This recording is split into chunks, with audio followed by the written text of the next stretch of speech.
আসসালামু আলাইকুম বন্ধুরা। দেখো আমি এই গরমে গরম গরম হাঁসের মাংস নিয়ে হাজির হয়েছি। গ্রামে আসছি আর হাঁসের গোশ খাবো না, যতই গরম পড়ুক না কেন, তা তো হয় না, তাই না?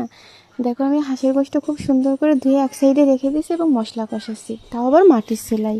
আর আমাদের গ্রামে কিন্তু হাঁসের গোশ নারকেল দিয়ে রান্না করে। দেখছো বন্ধুরা, নারকেলগুলো দেখো, অনেকে দুধ দিয়ে দেয় নারকেলটা গলিয়ে, আর অনেকে ফাইল কেটে দেয়। আমি আজকে ফাইল কেটে রান্না করব। দেখো আমার মশলা থেকে অলরেডি তেল ছেড়ে দিয়েছে।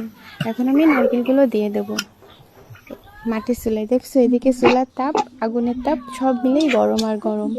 এই যে নারকেলগুলো দেখো কি সুন্দর করে ফাল কেটে নিয়েছি, এটা আমি এখন সুন্দর করে ধুয়ে একদম সাদা সাদা করে ওর ভিতর দিয়ে দেবো। পাশাপাশি কিন্তু আমি নারকেলগুলো দুটো করে খেয়ে নিচ্ছি। দেখছো বন্ধুরা, নারকেলগুলো আমি মশলার ভিতরে দিয়ে দিলাম। আমি এখানে আলু অ্যাড করিনি, কিন্তু নারকেলগুলো দেওয়াতে হাঁসের বসে মানে স্বাদ দ্বিগুণ বেড়ে গেছে। আর এত যে মজা, আপনারাও বাসায় ট্রাই করতে পারবেন। মশলার ভিতরে নারকেলগুলো আগে দিয়ে তারপরে গোশগুলো দিয়ে দেবেন। এই যে আমি এখন ধুয়ে রাখা গোশটা নারকেল মশলার ভিতরে দিয়ে নাড়াচাড়া করে নিলাম। মানে হাঁসের গোশ হবে আর সাথে সিটা রুটি হবে না। আমিরা কিন্তু রাতে সিটা রুটি বানিয়ে খেয়ে নিয়েছি হাঁসের গোশের সাথে। হাঁসের গোশের সাথে রুটি পিঠাও মজা লাগে, কিন্তু এটা বেশি জমে শীতকালে।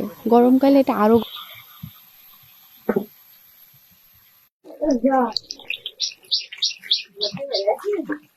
ও যায়নি।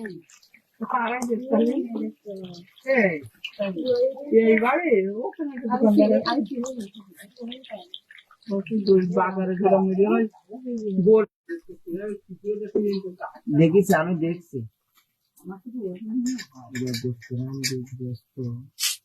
এখানে ঠান্ডা পানি দেয়।